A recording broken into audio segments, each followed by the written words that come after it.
Okay.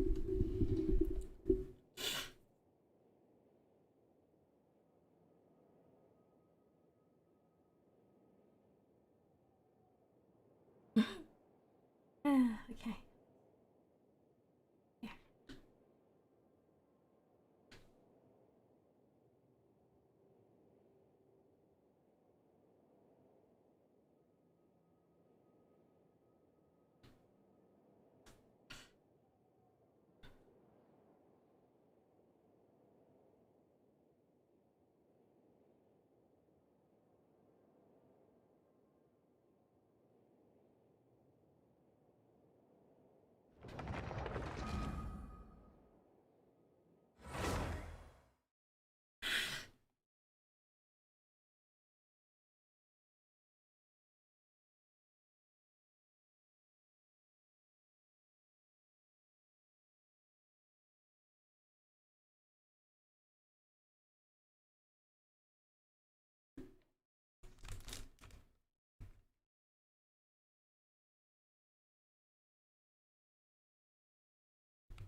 Relax. Can we play banker next time?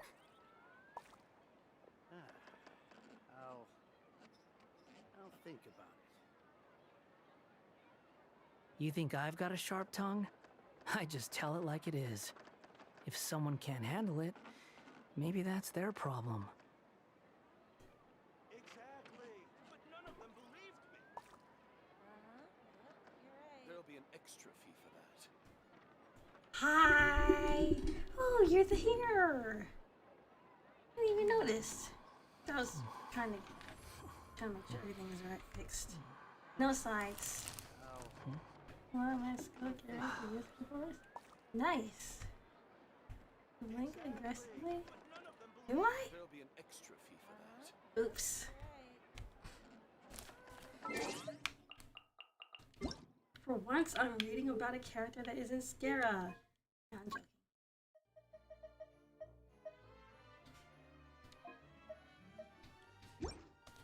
I'm pretty sure I can see this. This right here. And this right. Relax.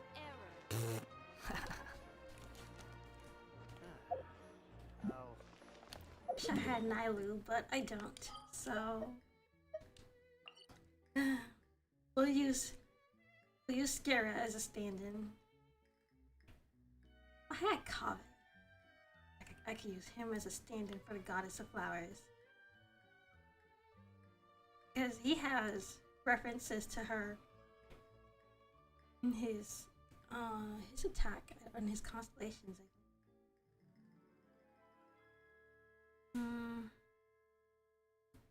Go here.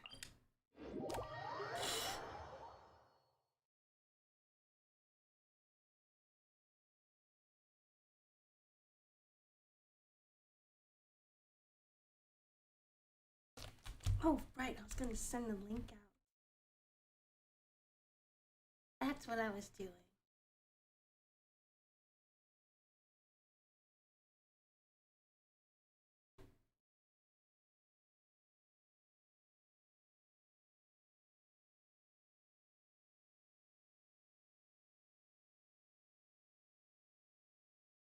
Forever.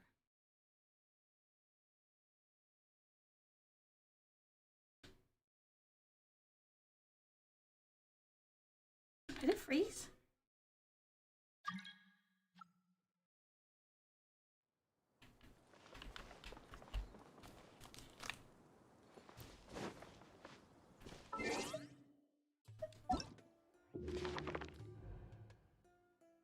Wow, the freezing. I have to make sure I have these artifacts first. Oh, someone's calling me.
You probably got to get up again in a couple of minutes.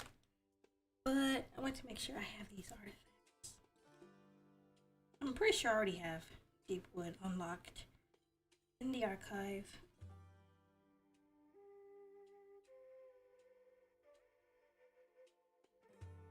Ew, YouTube changed their layout. That looks ill. Looks terrible.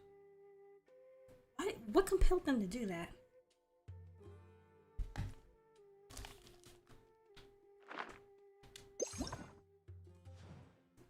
Thanks. Don't know how long I'll be back. Before it's time to get up again.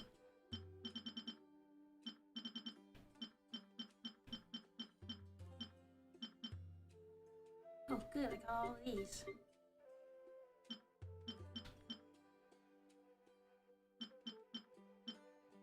Good. I have Paradise Lost unlocked.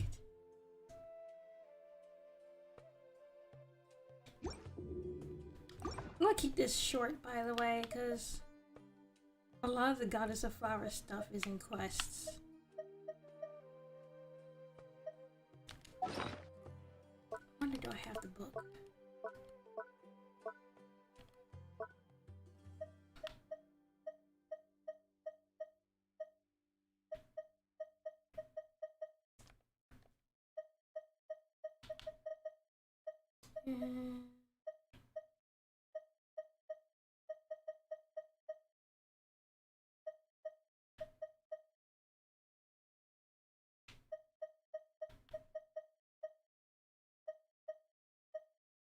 I do not think I have the book. I have to read it off the wiki. Darn.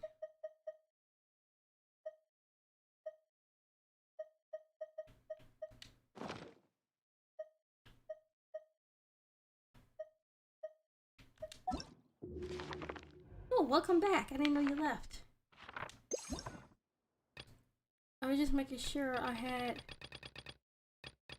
the Al-Ahmar book unlocked. Shoot.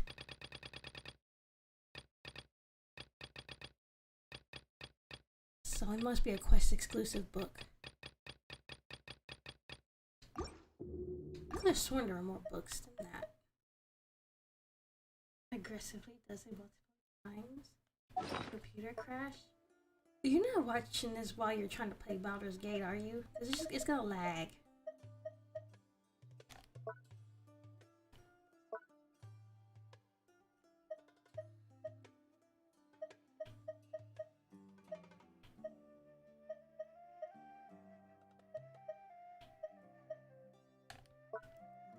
How would they make such an important book exclusive to West?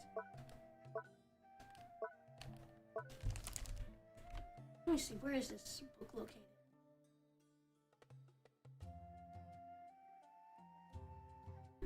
Oh, I was saying don't watch while you're trying to play the game because it'll lag.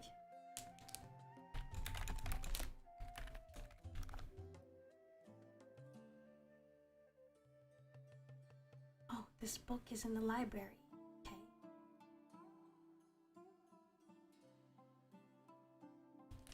Let's go to the library. Hi, Ducky. I need to send a link of this to Lele so she can watch too. Where the heck is the library?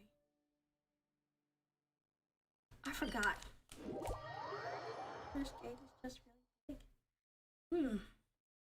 100 gigabytes, that's beyond really big. Alright, stream out. Let's grab this, copy link.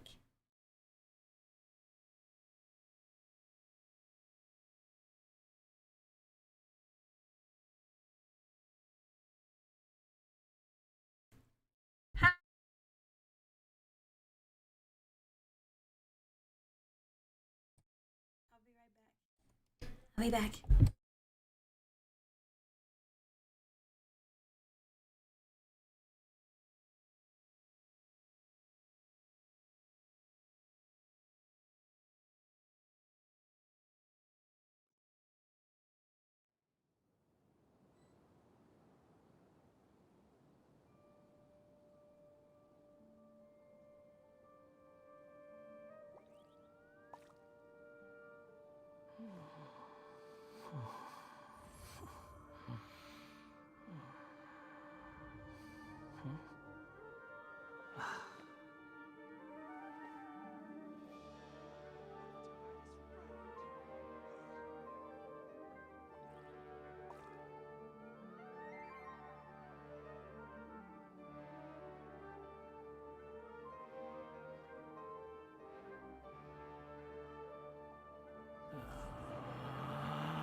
Relax.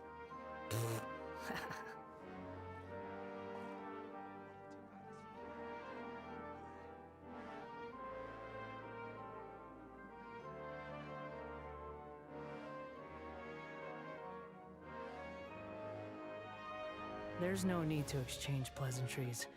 It's rather pathetic to force a conversation just to occupy silence.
I just ran up the stairs to get back here. Where the heck is the library?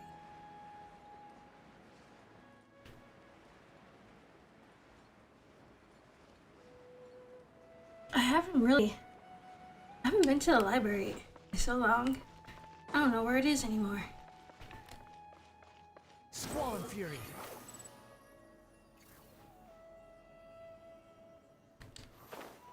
I think the entrance to the library should be open. Behold. The stream is a slideshow? No! Ugh, God.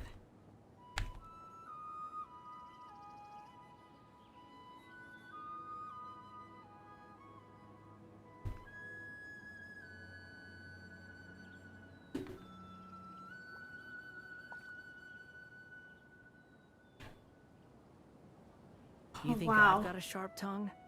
I just tell it like it is. Is that If someone bad? can't handle it, maybe that's their problem. Dang.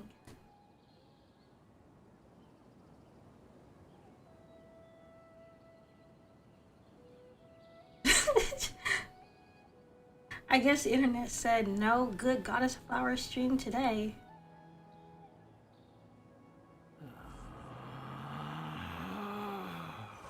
Relax.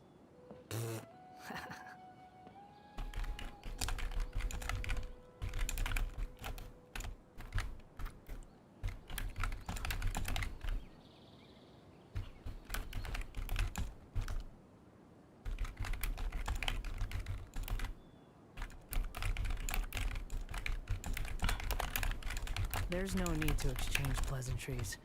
It's rather pathetic to force a conversation just to occupy Okay, I got silence. sent in that server. Where the heck is the Keyblade server? No, I'll send that from my phone.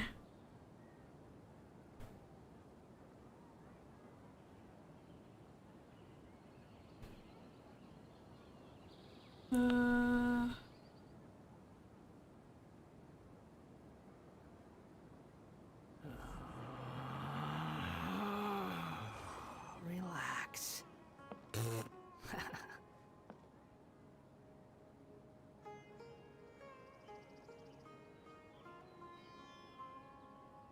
There.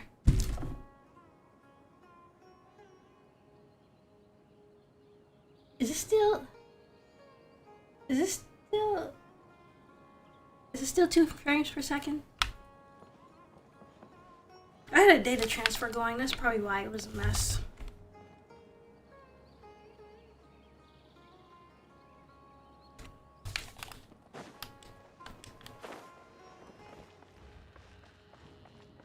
Ooh, the library.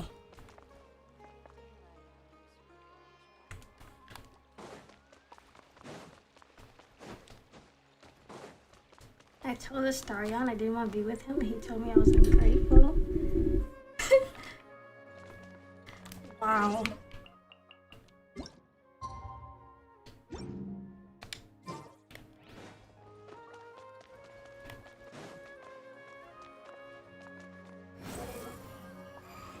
Okay, good. I'm glad it's better.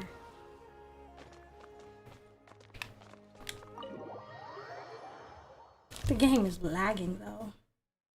So that sucks. Genshin has been lagging lately. It has to be a Windows thing.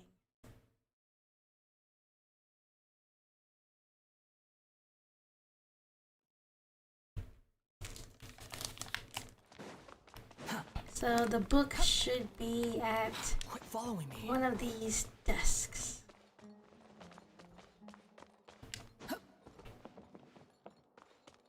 Not this one.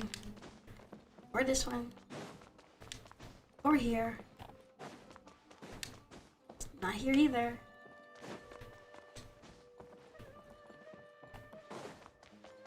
Oh! Is this it? This is it! Yay!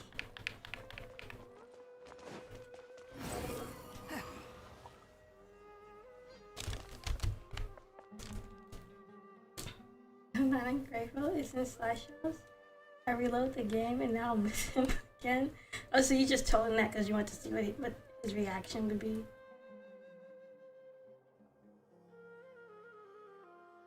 Maybe I'll borrow something to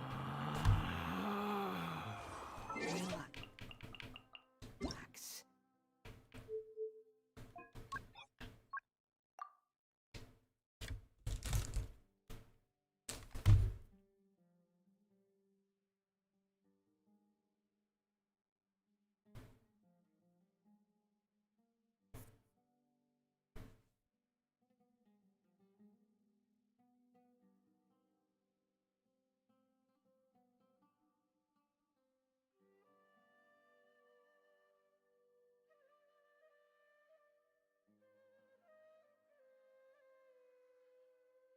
I'm gonna chat up on my phone so I can see. There we go.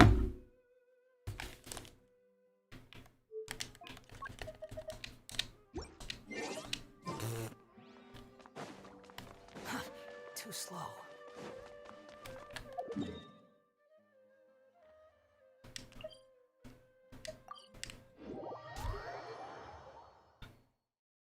I like to see his dialogue, so I never dump him. Good. Stay dedicated. Stay dedicated to your man.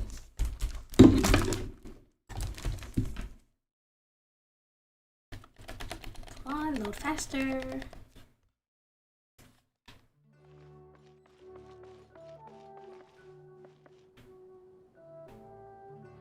The music is a little bit too cheery.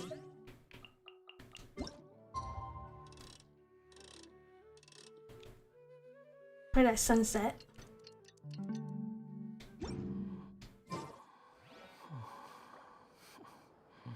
Oh, I should probably turn the characters, turn them down.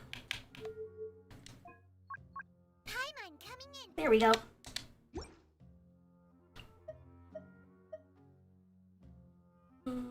Archive. What's the first one? I think it was Paradise Lost.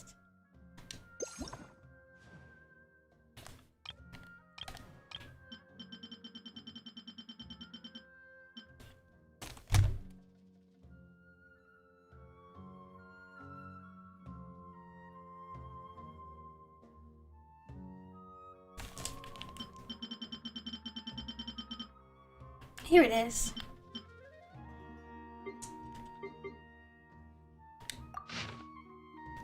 Ooh. In a bygone time, which only the Jinn recall, the Lord of Flowers was cast aside by the heavens. Her magnificent vessel was left a savage husk, and her kinsfolk punished by way of being stripped of their minds. Legend has it that the Lord of Flowers wandered the barren wastes for 72 nights. Her heels were worn by the merciless gravel. Her wounds gushed into limpid springs, turning into streams with no boundaries. Thence, those streams flowed into verdant gardens, from which sprouted night blue water lilies. Water lilies are the mothers of the Jinn, and the Jinn were birthed from intoxicating dreams and the bitter memories of loss. Oh, hi, new person.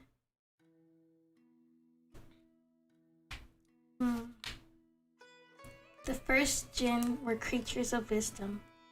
They indulged in innocent dreams and love just this sweet. To thank their creator, the infantile Jinn took their mistress by the arm and granted her a laurel wreath of wild chrysanthemums. Oh, Lord of Flowers, Master of the Garden, we beg of thee, stay, leave us not. Yes, please, Dream Mother, Mistress of Forgetting and Wine, we beg of you, remain the queen of this garden. And so, detained by the gentleness of the Jinn, the exiled goddess remained in this garden of flowers. Gorgeous purple flowers bearing semblance to the moon bloomed wherever she stopped by. They were named Padisar.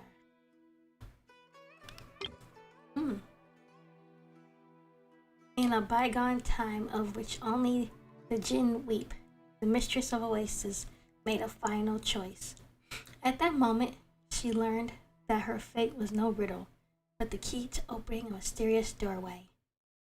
Through King Deshret's words and aspirations, he saw the possibility to transcend the absurd shackles that govern this world. Rejecting the gift granted by the divine throne, the red-crowned king saw a new path of his own volition.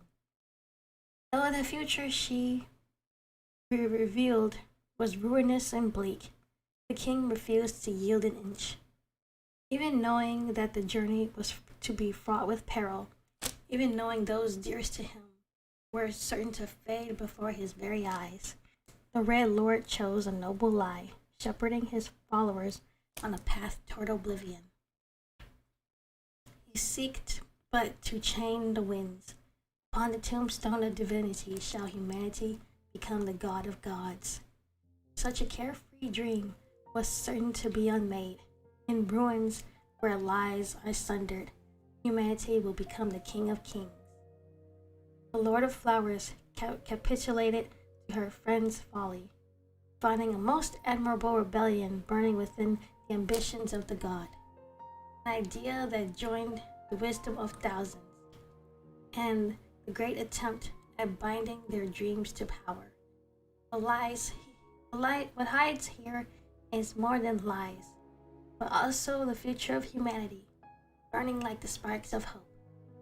Dreams will always dissolve, their landscapes faded to collapse. This is the true meaning of the blooming flowers. Only by suffering through destruction of a god's delusions can humanity learn to rise against divine will. Just as the stubborn god king orchestrated this secret rebellion, surviving on the strength of individual will alone. However, the Lord of Flowers knew a love that could be as sweet as wine.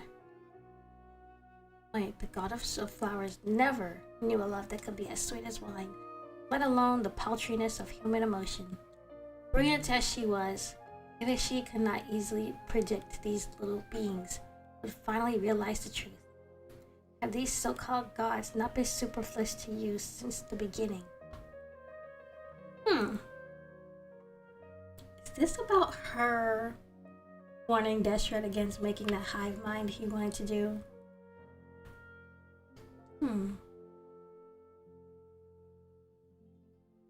Let's go to the next one. Actually, I need a water break. My tongue is already dry.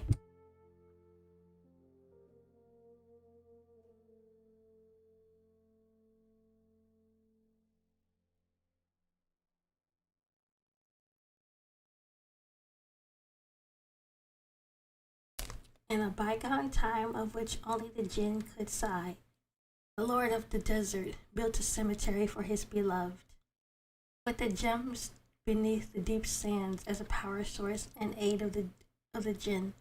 He built an eternal oasis. Eons later, the legend of the eternal oasis spread amongst the wandering tribes of the desert. Wanderers claim that it is a place of ever-flourishing greenery, ruled by the slumbering goddess of flowers. Wanderers say that Fairy Gees, the last mother of the jinn, guards the grand gates to the oasis, blessing every mortal that comes before her with unwavering tenderness, be they good or ill. The matriarchs of the Tanit, Uza, Shimti, and other tribes besides all refer to themselves as daughters of the flower goddess. With faith as their foundation and united by blood, they are further joined by their mutual imaginations of that fabled Parisada garden. The scattered, struggling tribes of the desert seek the eternal oasis and endless knowledge. Just as the prophecy left by their goddess foretold, even after the scouring of civilization, humanity yet survives by their tenacity. Even deprived of the guidance of gods, even if they are forced to unite via the memory of a goddess long dead, the tear-sated desert of salt has been unable to halt humanity's tread, unable to stop them from searching for the immortal lie that is the eternal oasis. My lord, why do you command the dunes stop flowing? Why do you bray at the winds to stop them from blowing, just like this hourglass? Should these crystal sands mingle into a congealed whole, would that mean what would be the meaning of its existence then? Eternity is no paradise, but something that is nigh impossible to deconstruct, an obstinate stain that cannot be mended. Those who bloom like flowers die like flowers, and rise again with the seasons like flowers, can never be troubled by the likes of death. Once, in a moment in time, the three companions engaged in idle chatter, their words seized by the flowing winds of the desert and carried across the annals of time. Somewhere in a faraway desert, the imaginings of a time petrified oasis remains in the minds of a tribe. Yet these rootless wandering people continue the cycle of life and death amidst the flowing of the sand dunes.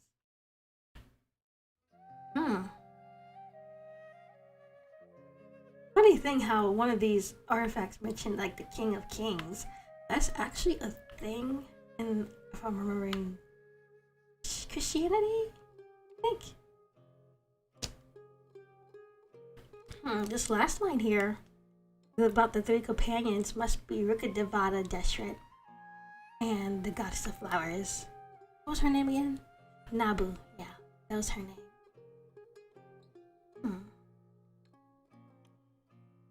I should really finish that Eternal Oasis quest. Why are hive minds so common in fiction? No clue. I don't know what's with the obsession with them. Hive minds are fun though. You could cause a lot of chaos with those.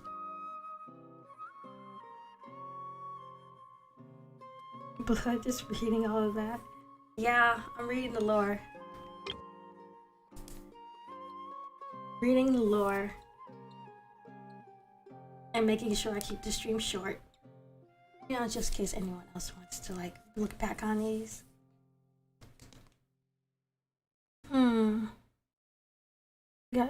I got one more after this one. After this artifact piece. In a bygone time on which the Jinn alone are silent, King Deshret poured his deepest ambitions out before the Lord of Flowers. As the moonlight's visage drifted across ripples within a glass of pomegranate wine, the Lord of Flowers finally succumbed to the persuasion of a friend most beloved. The words King Deshret spoke that night remain unknown to all. Even the eldest Jinn bestow only silence when asked about that which was said. None know what secret desires King Deshret revealed in the dark past daylight. Desires that might shock even the wisest of gods. But the Lord of Flowers herself drew enlightenment from the exchange. It had been within her calculus, something long foreseen. The desert and oasis were sovereigns most high, yet held wild thoughts of rebellion the most strongly. I shall keep your secrets on account of the feelings my heart holds for you and the Lord of Wisdom. I shall fashion you a bridge to allow you to slake your deepest wants. But you must fear not the crystalline sapphire nail. I will deliver you unto higher knowledge. But as I have warned, you are fated to lose much in this exchange. Nevertheless, hide my lesson in your heart. Remember the punishment that once was inflicted on the fallen envoys of heaven. Know this, if there is to be hope in this world, it will be found kindling within mortals most ordinary. Breathed in darkness, she guided her dearest friend toward the path to understanding all there was to know about the skies and the abyss. Using her body as a conduit and offering the oasis in trade, she let the dazzling radiance consume her to see his deepest desires be made manifest. Sandstorms swept in relentless havoc across the paradise that was now missing one of its gods, folding the skies with yellow sand, swallowing all in calamity. King Deshret returned from the swirling sands that devoured the skies. The Lord of Flowers, however, was never seen again. I just dreamed of you, feeling your way through the walls of a crystalline maze. All that can be seen is but sand. Oh, this must be when Nabu Malikata revealed all the secrets of Celestia to him. And the secrets of like Fanes and the dragons. All the forbidden knowledge. She gave her life in exchange for that? Wow. Also, the whole desert area used to be like green. But I guess whatever she told him, whatever it was that he did, caused it all to turn into sand. Pretty sure Celestia found out what happened. And they sent one of their celestial nails over there. Oh, and turned everything into sand. The Lore Master is luring again? Yep! Okay, last one in this set. Need a water break.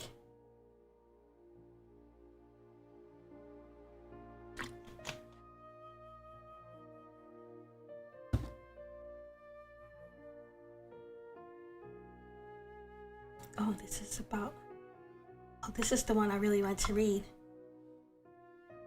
In a bygone time of which only the jinns sing, the Lord of Flowers once met with the King of the Red Sands.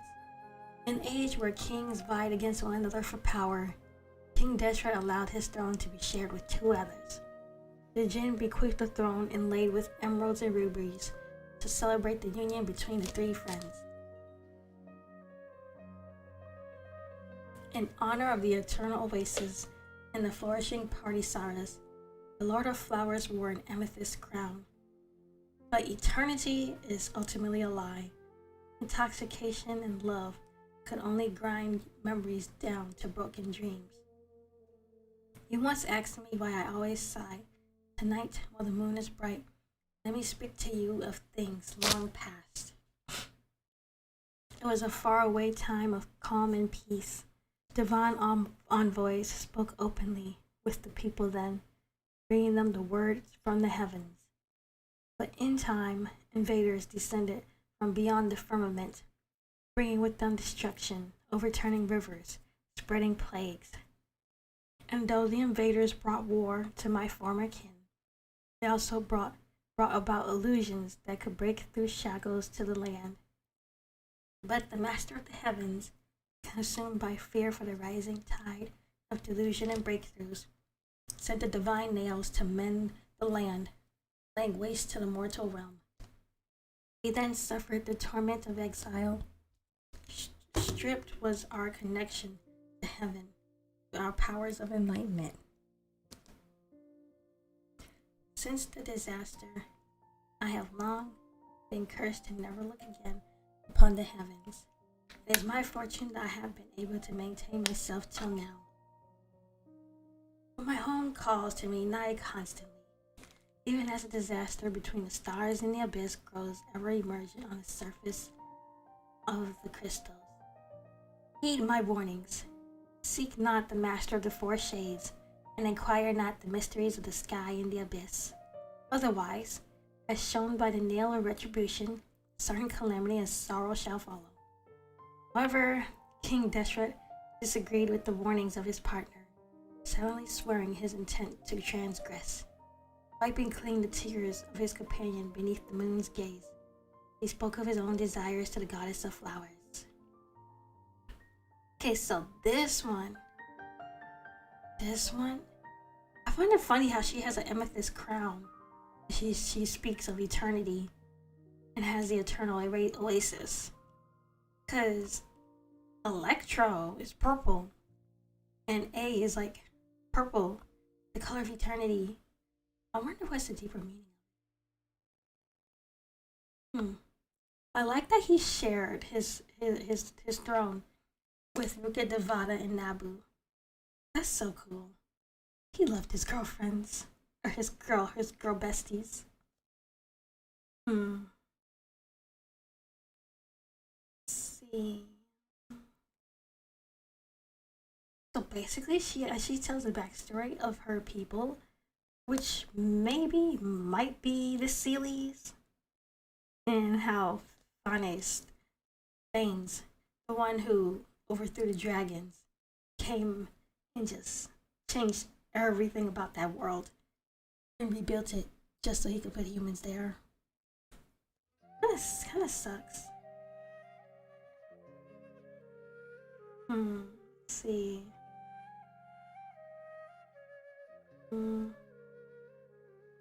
Like, wow, Thanes destroyed that whole realm just to make it new again for humans.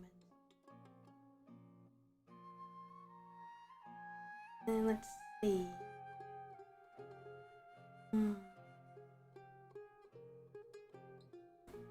It seems like her giving that information to Deshret cost her her life. And she says, seek not the master of the forest shades. That's Phanes, because his forest shades, Istaroth, is one of them. And you know, Istaroth, of course, is the goddess of time. Also, fun fact, the thing at her temple matches Scara's hat, which I thought was interesting.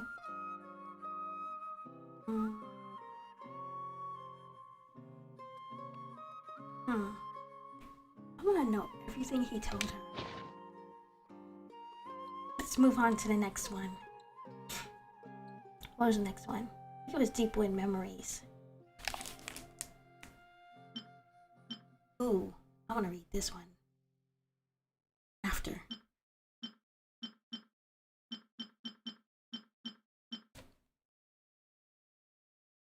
I kind of like how it reads like a Bible verse. It reminds me of like those old-timey Bible movies they used to show on TV. Those super boring ones that would go on for hours. Like, why were they so long? Like, who was watching that? Ooh, yay, Deepwood Memories. Wow, that's a lot of text. Okay. When the Lord of the Forest was born, the King of Trees bestowed upon them a crown. There was a King of Trees? Must be the god of wood. This crown would finally pass to the first maiden who had followed in the Lord's footsteps. She once took in many children who had become lost in the forest, yet had not ever trodden upon any wild flowers. Only knew how to serve her liege and defend the labyrinth, and she knew that the world was not but the dream of the forest. So she taught the ways of the hunt and the method of walking through the dreams of the children. She taught that they must love the plants of the forest, for they belong to her liege's garden, and that they must respect the creatures that fall under their arrows, for they are her Lord's people. Her teachings would pass amongst the lost children of the forest, and they would change much. Eventually, their origins would be forgotten altogether, but some people would become guardians who patrolled the woods, returning to the world of humans and light bonfires in the deepest of nights to exorcise the shadows. There was one who remained and walked between the trees, eventually forgetting time itself amidst the hunt for wild beasts, becoming drenched in black blood. She was very nearly as ancient as the final lord of the forest, and at last she dreamed a dream of the labyrinth and the hunt. This dream was so great and vast that it would cover every dream that was ever dreamed by the forest people. The labyrinth, for its part, was the vast and endless hunting ground, where the roots of the trees and lines drawn by the snaking streams were denser than a tiger's stripes, more changeable than flowing water. The whispers that preached death became lost within this labyrinth, for she and those who understood the teachings of the forest lord would pass through the maze and enter into the boundless hunting grounds.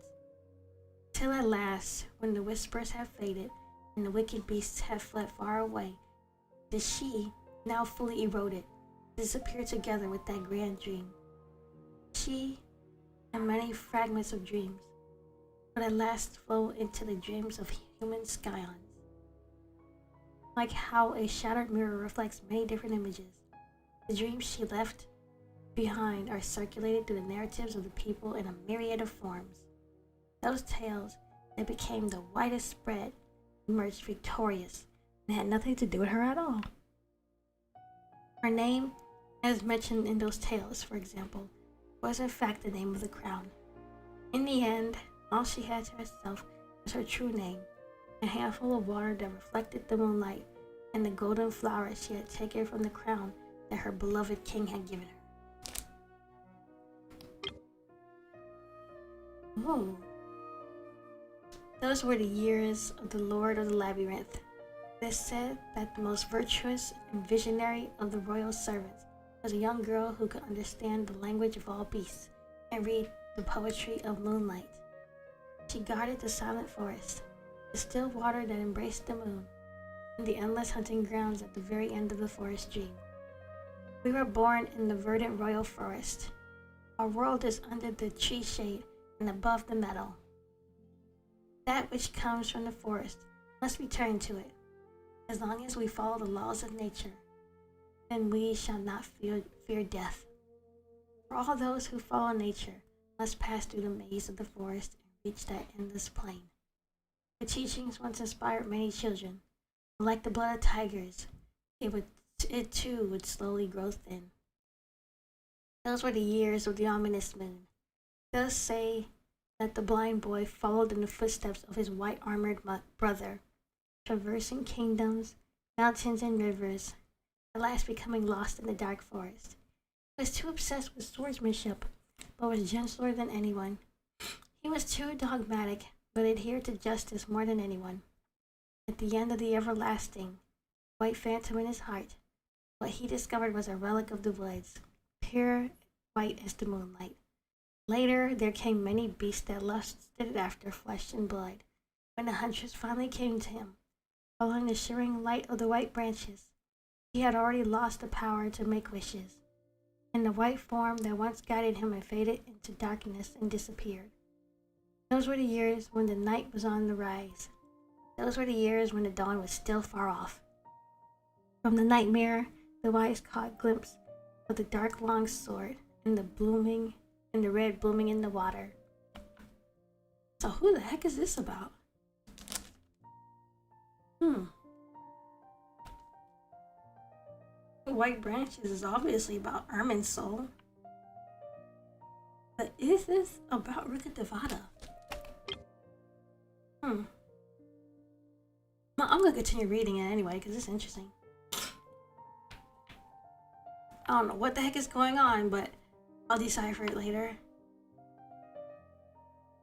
The ancient legends say that the Lord of the Forest was immortal. As they say, at life's end would melt into the forest. Their claws would become metal and wood, and their stripes would become an endless maze. And their smoldering eyes would become the moon in both the sky and the water. All things that die gain new life in some other form. All things that decay will sprout pure and tender new shoots. But those souls who have been destroyed by death, memories that are eternally lost, is there a place for them in the cycle of life and death?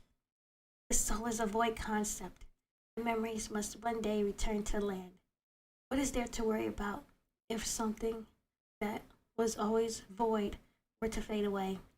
Rather, remind and support one another, such that everyone's image will be remembered forever. Thus shall we defeat the natural cycle of life and death, and persevere in memory forever. Much later, the friends who had agreed to remind one another would be infected with the wicked disease of forgetfulness. According to the image of the three people and three spirits that had not been wholly forgotten, and the records and conjectures left behind by the mad scientist who was expelled from the academy. Oh? The dream had to be captured, along with the inhabitants of the forest who could control dreams, to remind them, that friend once again, of one's own form and memories that were shared. If the organ that governs memory had taken too much damage and cannot be healed, then bring another old friend and dwell in the dreams of the past together. Play in a small tree house and explore the limitless depth of the jungle. Yes, that would be nice as well. For in your dreams, everyone has a chance to start over. But first, those dream spirits must be captured. Those cell swords once did much for me. I trust they'll not disappoint this time either. So like, memories is like super important in this game. But I'm pretty sure memories play a huge role in preserving Teyvat's actual past. Because I'm sure memories are stored within artifacts. And I think Aether, or the Traveler, of course their memories aren't affected by anything, so they can carry the true story of Teyvat with them wherever they go. I wonder why there's such an heavy emphasis on memories. Oh wait, this part about the mad scientist. I wonder. Let me see.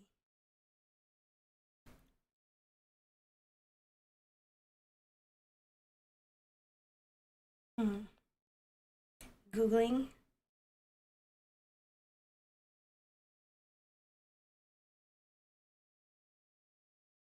The mad scientist. I wonder, is it Dottore?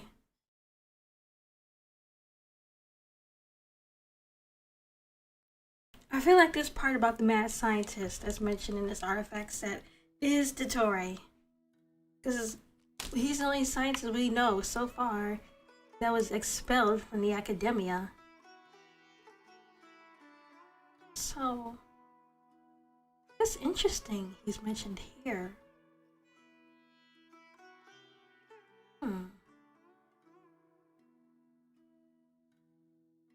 The records and conjectures left behind by the mad scientist. What did he leave behind? Maybe this has something to do with Dottore burning the tree. Maybe if Armin's soul is burned, everybody's altered memories is like returned or released.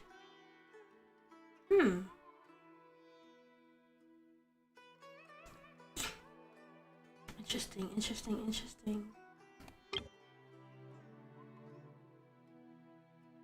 Okay, next one. It is said that when the Lord of Folly was destroyed by his own ambition, the kings of the desert arose as one and fell just as quickly. Many tiny tyrants would marshal refugees fleeing the cataclysm, and they would build temples, palaces, and high walls where once stood ancient ruins. The ruined cities would be devastated each after the next, and despots of all stripes, boasting of power and wealth, for a time would rise and fall too quickly.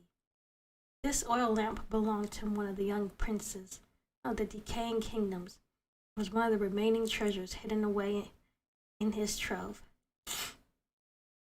Father ascended the throne in pursuit of a falcon, and the ancient structure did not bear his great weight, casting him into the boiling quicksand. Thus did our kingdom's days come to be numbered, and I too was dragged into pointless conflicts, tossed this way and that on the waves of treachery. In those days I too had someone to love. She longed to be queen, but did not concern herself with the identity of the one seated on the throne. And so it was that I lost my love, for my life and my seal. I closed her lips with a viper's kiss and buried her in quilts of sand. Later, just as it happened to all other kingdoms in living memory, threats from without and foes from within would arise. Kith and kin, slaves and pariahs would be at each other's throats. Scarcity and strife, those two deformed twins, would dance wildly amidst these burning godless sands, burying ourselves within their mirage. And so did the kingdom within the searing sands return whence it came, and the once affluent prince became a penniless refugee. With the wish to conquer new lands burning in his breast, he set out for the rainforest with what little wealth he had on his person. But much later, the prince who wished to inherit the woodland like a rich bland tiger would find himself conquered by the quiet moonlight. He was drawn to the powerful form of the huntress with the white bow, and in being pursued and expelled each night, the homeless prince slowly understood the murmurs of the trees and the whispering of the tigers, and was accepted by the beneficent dream. Well, isn't this a fine tale? A noble forced from their home, who finds destiny and glory once again. Yon golden slumber summons thee, wandering sand. I wonder, is this about Gurabad? So I think after Deshret, after all that stuff went down in his land, then came Gurabad, and then that city got all destroyed. And then there were a bunch of other little cities, but they all got destroyed too.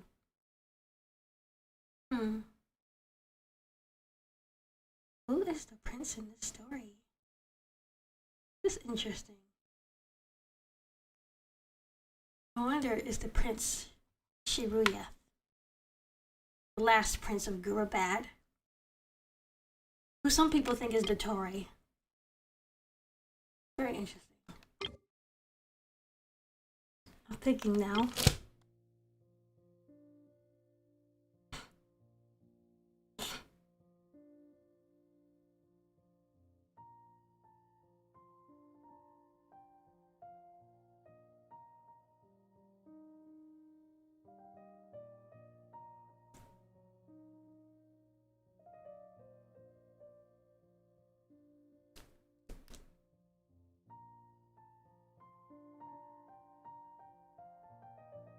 Okay, next one. Our last one. There is a time appointed for all things to live and die, and the cycle continues on forever. Thus did the ruler of trees once preach the cycle of life. All things that die will gain new life in some other form, and all things that decay will sprout pure and tender new shoots. Fruits that fall upon the land will feed the beasts of the land, and the beasts will return to the land and themselves become fruits. The forests were always full of life. Legend has it that when the god of trees created a forest amidst the sands, the first order of the day was to create a device that could call forth the rains. Thus did the bright moon reflect the patterns of light from the labyrinth upon the water, and from this was the tiger born. The tiger's stripes were ever-changing, resembling the forest's branches, and thus did it become the ruler of the jungle, whose name was Vyaghata. The blessed lord of the forest walked amidst the garden, head held high, ruling over the primates, the birds, and the beasts of the labyrinth. Later, the seeds and pomegranates fell upon the soil and gave birth to the forest spirits. Thus did the lord of the forest bless them under the first Visara tree, and made a pact with the divine, to share the labyrinth with them, and to command the birds and beasts, and not to harm them. Though the sun's light was shrouded for a time, the flowing water was once corrupted, and the final forest lord died in defense of the nurseries of life. A large whiskered cat succeeded that regal name, and guarded the woodland creatures in imitation of that lord. Though it could not match even an iota of that lord's might, it would keep the promise to protect the forest. Nor would it ever attempt to harm the guardian spirits of the trees. Yes, though the ever-changing labyrinth has perished, the forest is still filled with life. Rest in peace, Asruka Devata. At least Nahida exists.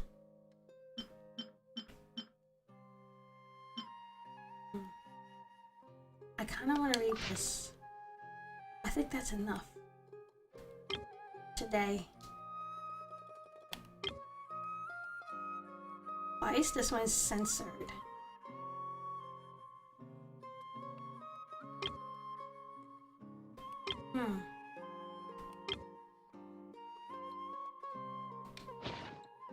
Let's see that last book. I wonder is it gonna be in here?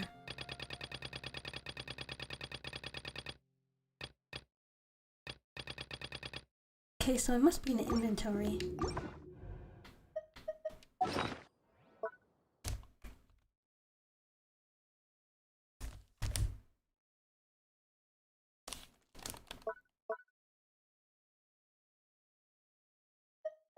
Oh, here it is. How long is it? Wow.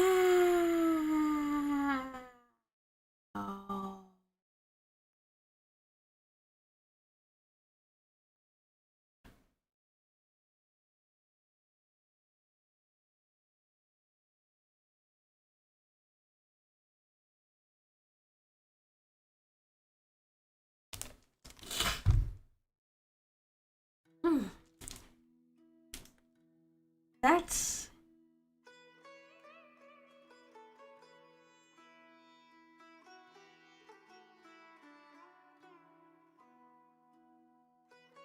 You know, let's not think about how long it is. Let's just read.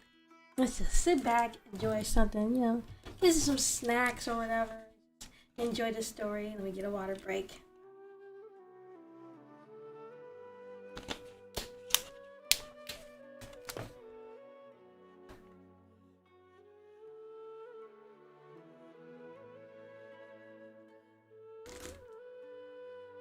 I'm gonna see if this stream is still going though.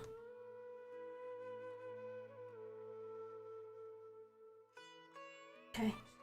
We're looking good. Looks good. Okay, good. Is there a lay of Al-Ahmar quiz online? I hope not, because I would not remember any of this. I don't think. There is a quiz actually about the trivia quiz about Scara. I only know it exists because it was in the Scara server.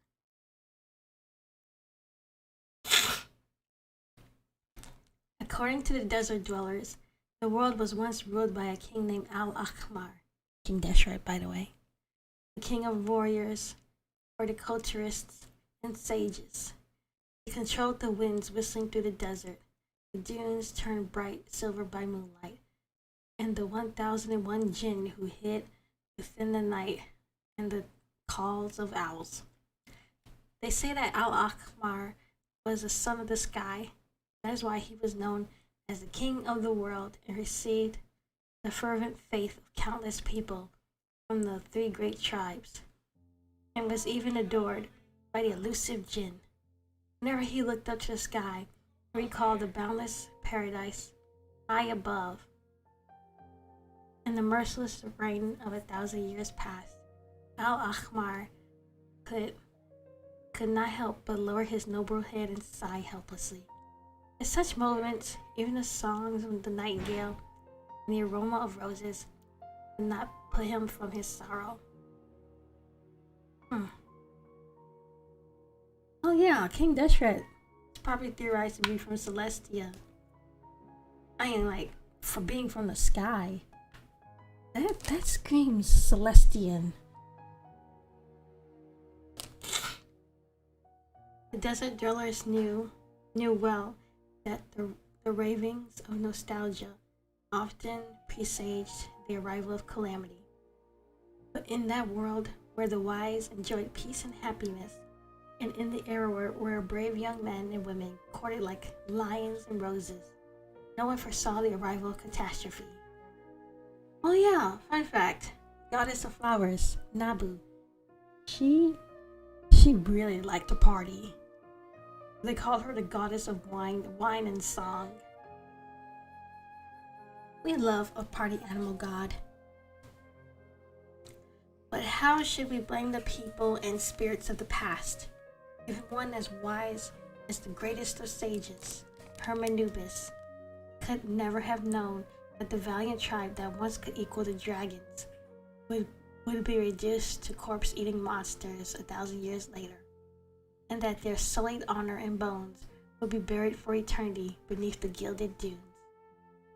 How could he have known that the tribe of the wise, known for generations of sages, could lose our texts and become wandering bards of the desert, mourning our emperor with songs that only the jinn could understand? It is, as the sages say, a mere thought, and yet often bring forth calamity, if it is from the undisguised melancholy and madness of a king. Thus did the three retainers of Al-Ahmar, may 7 times 7 curses fall upon them, present their strategy to the king. Your Majesty, ruler of the world, lord of the 4 corners of the earth, king over jinn and mortals alike, the Go King, the minister of all ministers, spoke flatteringly. I humbly beg your pardon if I overstep, but your Majesty, I'm certain you and I are aware that indulging in dreams of old and sorrows of the past is no way to be for long. The endless power and wisdom of this land to build you a place that surpasses the heavens, your Majesty, and it shall bring your people a prosperous future. No, Al-Ahmar said with a frown, and the Goat King fell silent. Your Majesty, son of the sky, subjugator of gods and greatest of all sages, the Ibis King, the scribe of all scribes, advised. The divine punishment for 1,000 years past brought the downfall of wisdom and history. For a better future, your Majesty, you should take control of the past. The present oasis holds the wisdom of the present. But if we are to seize the past, we must act swiftly. No, Al-Ahmar struck the ground with his staff, and the Ibis King fell silent. Your Majesty, Lord of dunes and oases, guide of the living and the dead, master of all elements, the Crocodile King, commander of commanders, spoke frankly. If we are to recall the lost lives and welcome lost opportunities and dreams back into the fold, then this is our final chance. The greater the authority, the greater the emptiness. The greater the wisdom, the greater the sorrow. Forget the delusions of the void. Only resurrection and life eternal can fill the endless pit of regret. Al-Ahmar fell silent. Fine. The arbitrary king heeded his retainer's lies. Thus did Al-Ahmar use 100 years and 100 years further to build a huge maze for his kingdom, before trapping himself deep within it in search of forbidden knowledge and an elixir which he might abandon his mortal form.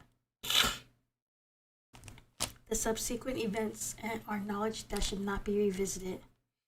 They should be eternally forgotten by any rational history. According to the legends of the desert dwellers, in just one night, the kingdom of wisdom and power was buried by the sands of retribution. Pretty sure that was just Celestia sending a nail down there. They say Al-Ahmar separated his mind from his flesh and bone, placing it within the corridors, stairways, doorways, and beams that crawled eternally into the depths. It said that Al-Ahmar's body gradually decayed on his throne while worms feasted on it, and that his soul merged into one with the wailing souls of the millions in his kingdom, doomed to wander, lost amidst the howling end, traveling along the dark and winding corridors, growing ever closer to the bottomless abyss. Thus did the minds of millions merge into one, a lone soul that would eventually succumb to madness. And so Al-Ahmar's kingdom was built and destroyed by his own hand. They say that when night came, the desert quaked, and the walls of Al-Ahmar's royal city collapsed. 1,001 pillars trembled before the gale, and the bulls and the griffins that once stood proudly atop them, gazing down at the lifeless dunes, now reluctantly fell into its gilded embrace. Countless people, sage or fool, hero or coward, all of them vanished within the sandstorm that night. The lucky survivors fell into eternal peace. It's said that they were made blind and mute as punishment for their sin of benefiting from forbidden knowledge. The sages say that trying to keep knowledge for yourself is ignorance, and that punishment for ignorance is self. As for the descendants of the ignorant who have lost their history, the Eremites say, we have returned from the land of the lost, the sky of the ages. We have changed. Fear shall not stop us. No God shall we heed. Across the ocean of sand akin to gravel, to its end we shall sail. Dang. That's a lot to take in. Didn't he have help from a pep with that? Hmm.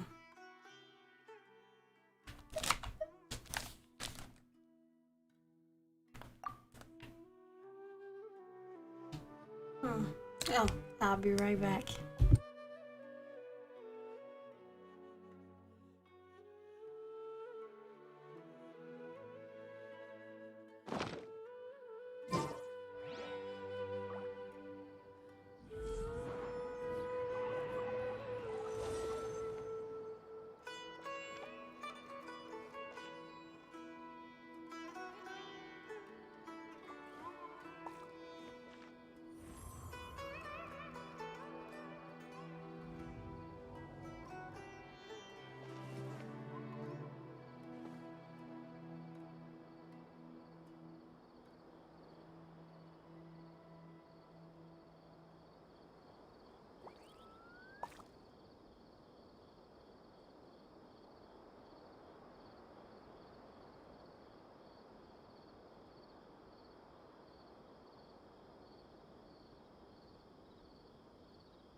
Okay. I'm back. And I think I'll end it here. 1 hour is enough.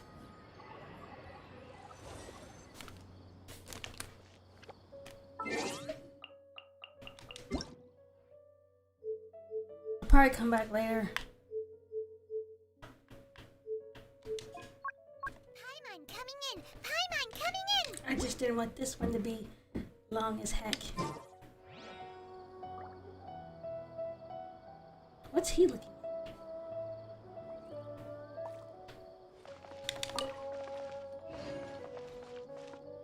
Oops, say goodbye to Scara.